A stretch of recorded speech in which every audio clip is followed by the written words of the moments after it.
Mr. President, first I want to thank you very much to receive me for an interview. Mr. President, did you give an order to strike Khan Sheikhoun with chemical weapon last Tuesday? Actually, no one has investigated what happened that day in Khan Sheikhoun till that moment. As you know, Khan Sheikhoun is under the control of Al-Nusra Front, which is a branch of Al-Qaeda. So the only information the world have had till this moment is published by Al-Qaeda branch. No one has any other information. We don't know if the whole pictures or videos that we've been seeing are true or fabricated. That's why we asked for investigation to what happened in Khan Sheikhoun. This is first. Second, Al-Qaeda sources said that the attack happened at 6:30 in the morning, while the Syrian attack in the same area was at around noon, between 11:30 to 12. So they're talking about two different stories or events. So there was no order to make any attack. We don't have any chemical weapons. We gave up our arsenals a few years ago. Even if we have them, we wouldn't use them, and we had never used our chemical arsenal in our history. So what happened this day? As I said, the only source is Al-Qaeda. We cannot take it seriously, but our impression that the West, mainly the United States, is hand in glove with the terrorists. They fabricated the whole story in order to have a pretext for the attack. It wasn't attack because of what happened in Khan Sheikhoun. It's one event. It's a stage one, the play that we saw on the social networking and on TVs, the propaganda, and the stage two is the military attack. That's what we believe is happening, because it's only few days, 2 days, 48 hours between the play and the attacks, and no investigations, no concrete evidence about anything. The only thing were allegations and propaganda, and then strike. So who, according to you, is responsible about this alleged chemical attack? The allegation itself by Al-Qaeda, Al-Nusra Front, so we don't have to investigate who. They announced it. It's under their control, no one else. About the attack, as I said, it's not clear whether it happened or not. Because how can you verify a video? You have a lot of fake videos now, and you have the proof that those videos were fake, like the white helmets, for example. They are Al-Qaeda, they are Al-Nusra Front, who shaved their beard, wore white hats, and appeared as humanitarian heroes, which is not the case. The same people were killing Syrian soldiers, and you have the proof on the internet anyway. So the same thing for that chemical attack. We don't know whether those dead children, were they killed in Khan Sheikhoun, were they dead at all, who committed the attack if there was attack, what the material. You have no information at all, nothing at all, no one investigated. So you think it's a fabrication? Definitely, 100% for us it's fabrication. We don't have arsenal, we're not going to use it. And you have many indications if you don't have proof, because no one has concrete information or evidences. But you have indications. For example, less than 2 weeks, around 10 days before that attack, the terrorists were advancing in many fronts, including the suburbs of Damascus and Hama, which is not far from Khan Sheikhoun. Let's suppose we have this arsenal, and let's suppose that we have the will to use it. Why didn't we use it when we were retreating and the terrorists were advancing? Actually, the timing of that attack or alleged attack was when the Syrian army was advancing very fast, and actually the terrorists were collapsing. So why to use it if you have it and if you have the will? Why to use it at that timing, not when you are in a difficult situation? Logically, this is first. Second, if you want to use it, if you have it and if you want to use it, again, this is if we suppose, why to use it against civilians, not to use it against the terrorists that we are fighting? Third, in that area, we don't have army, we don't have battles, we don't have any, let's say, object in Khan Sheikhoun, and it's not strategic area. Why to attack it? Well, what the reason? Militarily, I'm talking about military from a military point of view. Of course, the foundation for us morally, we wouldn't do it if we have it. We wouldn't have the will because morally this is not acceptable. We won't have the support of the public. So every indication is against the whole story. So we can say that this play that they staged doesn't hold together. The story is not convincing by any means. With the US airstrike, Trump seems to have changed his position on you and Syria drastically. Do you have the feeling that you lost what you have called a potential partner? I said if it was conditional. Yeah. If they are serious in fighting terrorists, we're going to be partner. And I said not only the United States, whoever wants to fight the terrorists, we are a partner. This is basic for us, basic principle, let's say. Actually, what has been proven recently, as I said earlier, that they are handing gloves with those terrorists. The United States and the West, they're not serious in fighting the terrorists. And yesterday, some of their statements were defending ISIS. They were saying that ISIS doesn't have chemical weapons. They are defending ISIS against the Syrian government and the Syrian army. So actually, you cannot talk about partnership between us who work against the terrorists and who fight the terrorism and the others who are supporting explicitly the terrorists. So can we say that the US strike changed your opinion on Trump? Anyway, I was very cautious in saying any opinion regarding him before he became president and after. I always say, let's see what he's going to do. We wouldn't comment on statements. So actually, this is the first proof that it's not about the president in the United States. It's about the regime, and the deep state or the deep regime in the United States is still the same. It doesn't change. The president is only one of the performers on their theater. He's not. If he wants to be a leader, he cannot, because, as some say, he wanted to be a leader. Trump wanted to be a leader, but every president there, if he wants to be a real leader, he later is going to eat his words, swallow his pride, if he has pride at all, and make 180-degree U-turn. Otherwise, he will pay the price politically. But do you think that it will be another attack? As long as the United States being governed by this complex of military-industrial complex and the financial companies, banks, and this what call deep regime and work for the vested interests of those groups, of course, it could happen anytime, anywhere, not only in Syria.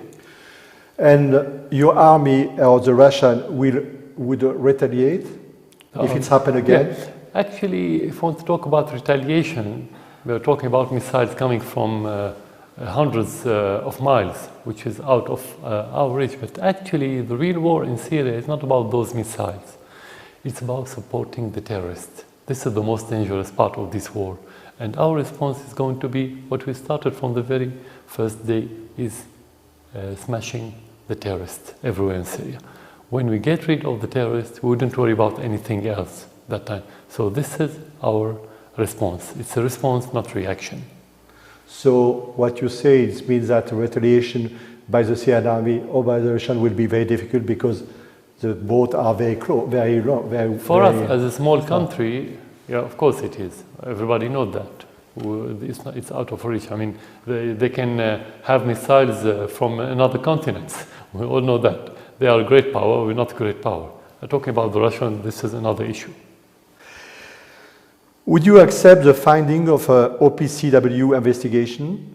Since the very first time when we had in 2013, I think the first attacks by the terrorists on the Syrian army by chemical missile at that time, we asked for investigation. We were the one who asked for investigations every time there was chemical attacks or allegations about chemical attacks. We asked, and this time we are discussing with the Russians yesterday during these the last few days after the strike, that we are going to work with them on international investigation. But it should be impartial. We can only allow any investigation when it's impartial, when we make sure that the unbiased country will participate in this delegation in order to make sure that they won't use it for politicized purposes. And if they accuse the government, would you step down? If they accuse or they prove, there's a big difference. No, they are already accusing the government. And if you mean by them the West, no, we don't care about the West. Okay. If you mean the chemical agency, if they can prove that there's attack, we have to investigate who gave the order to that attack. But 100% as Syrian army, we don't have, and we cannot, even if we want, we cannot. We don't have the means to commit such attack, and we don't have the will. So you mean that you don't have chemical weapons? No, definitely. A few years ago, in 2013, we gave up all our arsenal. And the chemical agency announced that Syria is free of any chemical materials.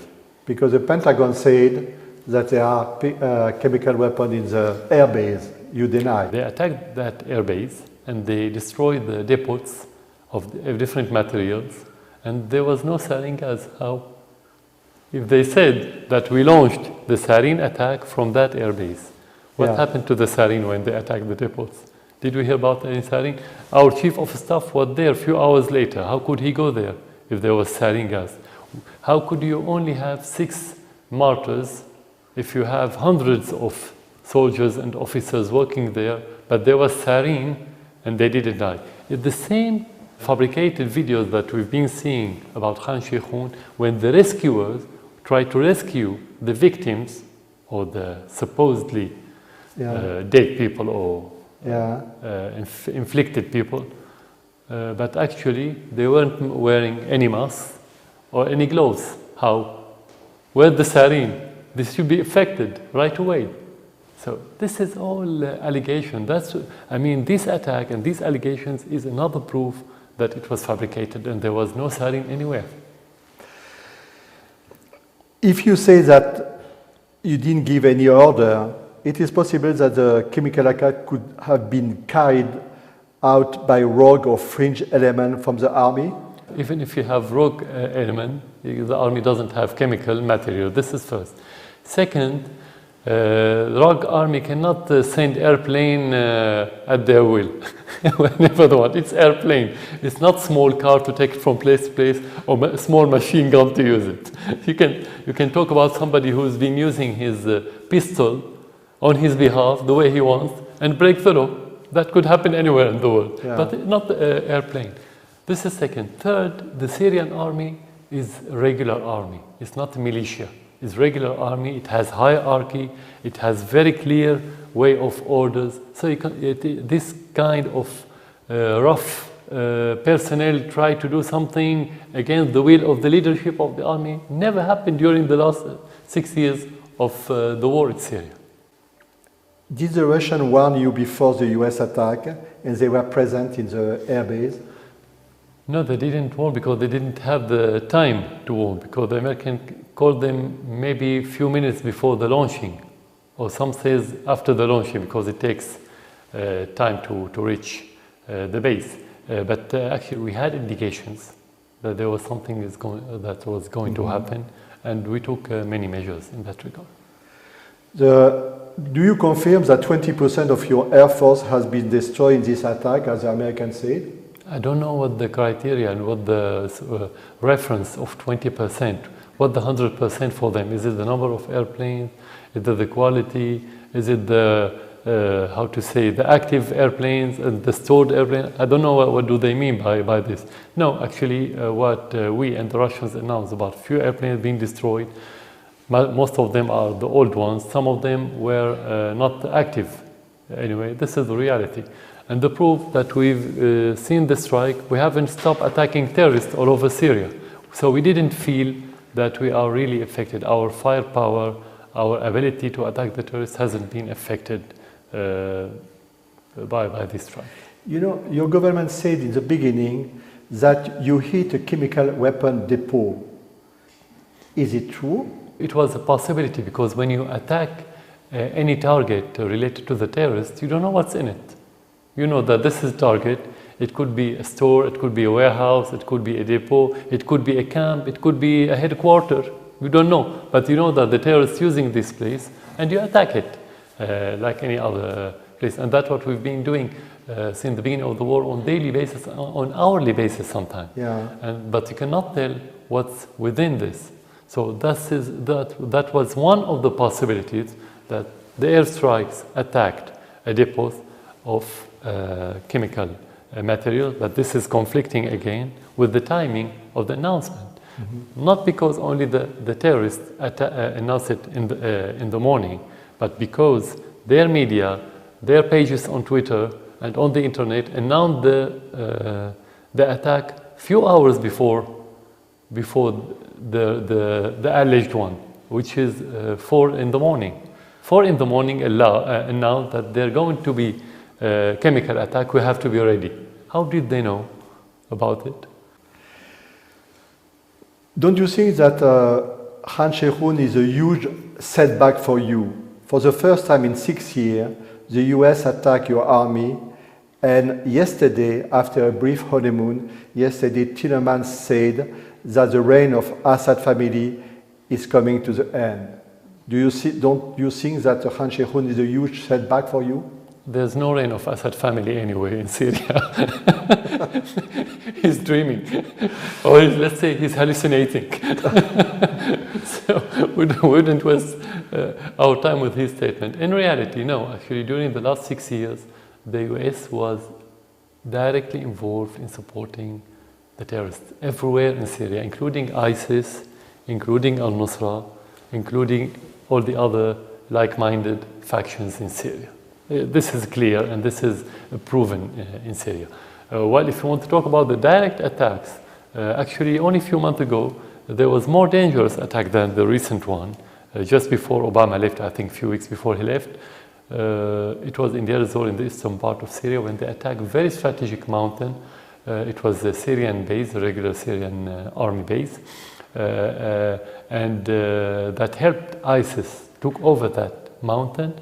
And if the Syrian army wasn't resilient and strong enough to repel ISIS, the city of Deir ez-Zor would have been now in the hands of ISIS. Means direct link between Deir ez-Zor and Mosul in Iraq, which would have been a very strategic gain to ISIS. So actually no, the American government was directly involved. But this time, why did they attack directly?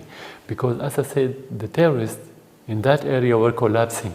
Mm-hmm. So the United States didn't have any other choice to support their proxies, the terrorists, but to directly attack the Syrian army, because they sent them all kind of armament and they didn't work. That's why.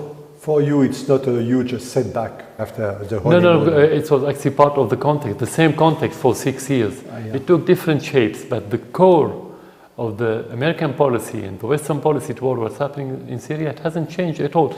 Forget about the statements. Sometimes you have high-pitched statements, sometimes you have low-pitched statements, but it's the same policy.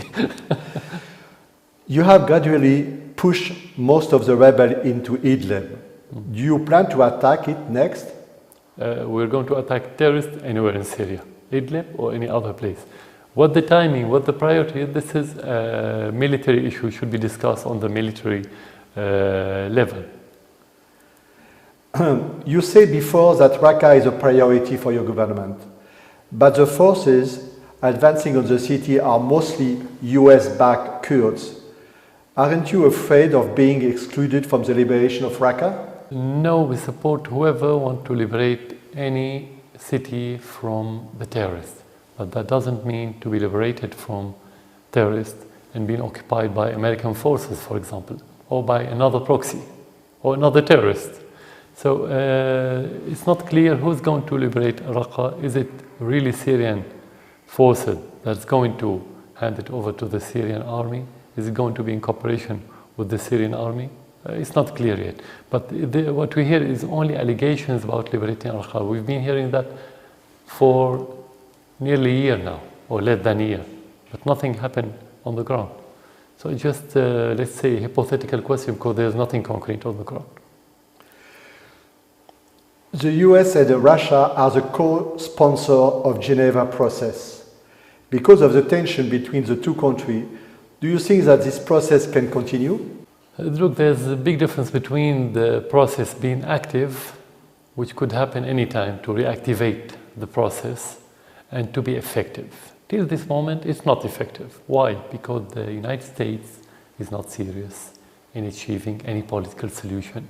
They want to use it as umbrella for the terrorists, or they want to get in this forum what they didn't get on the ground in the battlefield.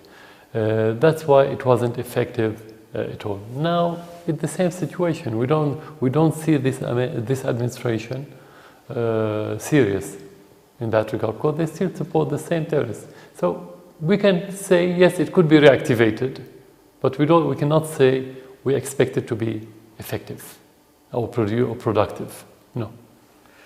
After 6 years, Mr. President, aren't you tired? Actually, the only thing that could make pressure on you, not the political situation, not the military situation, actually the human situation in Syria.